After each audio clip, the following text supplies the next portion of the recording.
And for lots of families, March break is a time to travel. But as many parents know, vacationing with your kids is not vacation. Just joking. It's not always a smooth ride. Here to chat about the invisible load of vacationing with kids is maternal psychotherapist Erica Chosa. Thank you for coming, along with our moms, Lisa, Stella, and Julia. So, Erica, you say moms may typically find themselves in charge of vacation planning. Like, this is what we do. Why do you think that is? It's no secret that we carry all of the invisible load in the home as well. We've got the household labor, we've got all the childcare, and vacation is not exempt from that. Right. We find ourselves looking for whether their clothes fits, finding the seasonal items, packing the sunscreen, all of the things. And so sometimes moms feel a little dread and anxiety as well as excitement. And I think that that's normal because we're carrying such an extra amount to our load at that time. A lot of anxiety. I get packing anxiety. Yeah. So up until like very recently, I was packing for 3. My husband can do it himself, but the kids, making sure everything they have, their flip-flops fit. Can we still get bathing suits in February? Do I order them on time online? Are they going to get here on time? And there was, one time during the trip we just came back from when I was just like, I think I'm just going to abandon you all.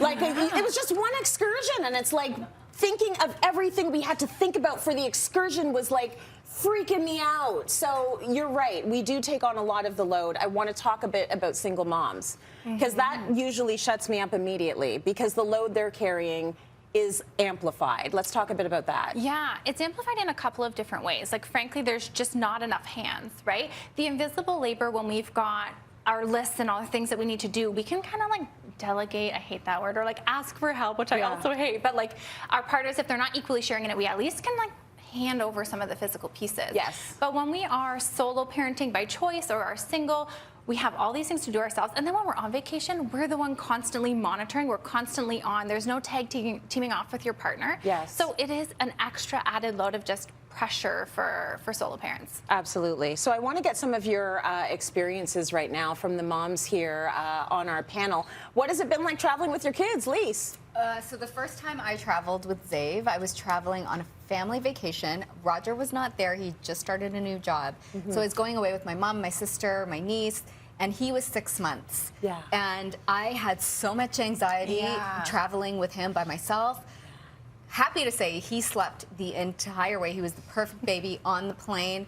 From takeoff to landing, he slept. Yeah, on the beautiful. trip itself, it was great. But the packing anxiety I felt before we left, and sure enough, I didn't pack enough formula. I mean, he was a hungry baby all the time, so I ran out of that thing. I searched high and low in Mexico for formula, and I spent an arm and a leg on that formula. But I have to say that was, it's carried over. It's always, do I have enough for him? Right. And it's the food becomes like a major, that was always a big point of anxiety for me because like he's not eating enough, I'm not going to give him enough, all of that. Stells, you have your 2 girls, and you've also worked as a flight attendant. So first, talk to me a little bit about traveling with the girls. Yes. Okay. So, well, I haven't really traveled with the youngest just yet because she was a pandemic baby. She's 2. Yes. So we're going on our first big trip this summer, which I'm already anxious about. I have anxiety about that. But we did bring Layla when she was 5 months to Italy.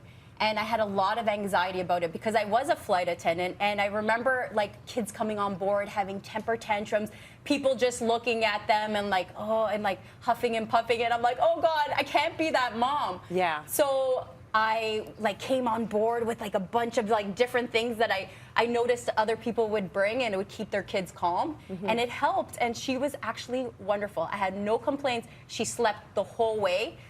The only complaint was that I couldn't go to the bathroom the whole trip, but besides that, it was okay. It actually was not bad. I think that's what they mean about traveler's diarrhea, the anxiety you get before, I swear. The diarrhea before you get on the plane.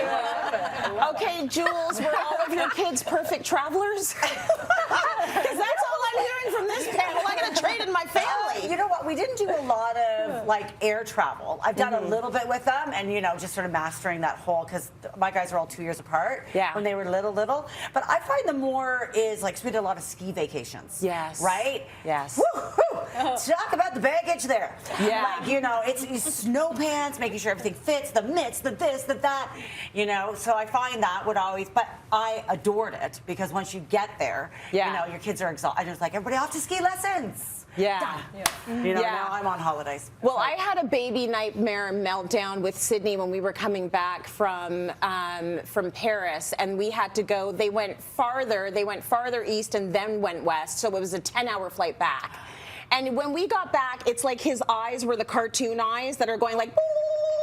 He wouldn't sleep. He wouldn't feed. He wouldn't do. And I was like, baby, I'm so sorry. At the end of it, I was sweating, pit stains. Like Leo was sweating. We were all like, I was like, I will buy you an SUV. Please stop crying.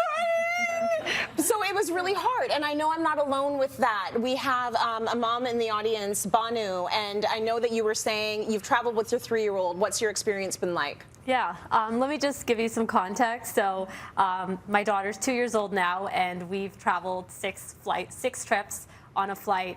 And the last one we did before she turned 2, she had a 30-minute tantrum on the plane nonstop, which we just couldn't control. And on the trip to Disneyland, she was crying the whole ride there.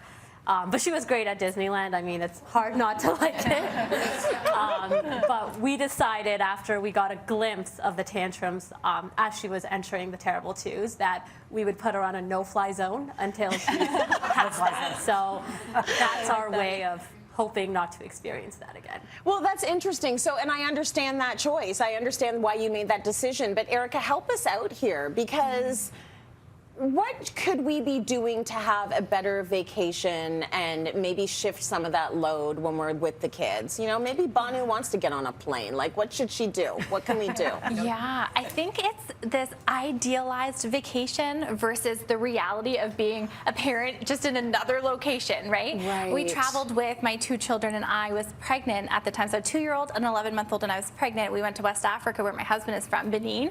35 hours of traveling. Nothing about that vacation was relaxing. Yeah. And I really needed to readjust my expectations about why are we doing this? Is this a values-led thing? Is this a family thing?